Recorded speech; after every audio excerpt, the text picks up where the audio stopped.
10 kandidatų pretenduoja Alytaus miesto mero postą. Kas vadovaus Dzūkijos sostiniai paaiškės po rinkimų kovo 1 dieną, kai pirmą kartą šalies istorijoje merą rinksime tiesiogiai. Tačiau kas tie 10 kandidatų ir ką apie juos rodo kortos? Moteris, jinai arogantiška ir ne visada viską apie save pasako. Jis yra tikrai darbaholikas, krapštulys, darbštus žmogus, bet ne meras. Daug kas jo pribijotų, nes jis yra, matau, labai pareigingas, griežtas, bet ir korta rodo, kad jisai susijęs su teisė ir uniforma.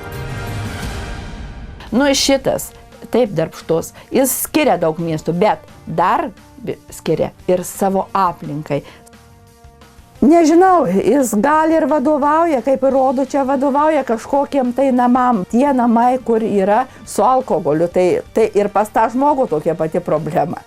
Apie kiekvieno pretendento tapti meru galimybės būrėja Nijolė, kuri sutiko visus kandidatus vertinti ne iš nuotraukų, o gimimo datų, net nežinodama jų pavardžių.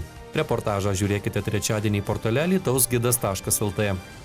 Gal jau neaptarinėjom šito žmogaus, nenoriu supykdyti, bet tikrai atsiprašau, bet ne.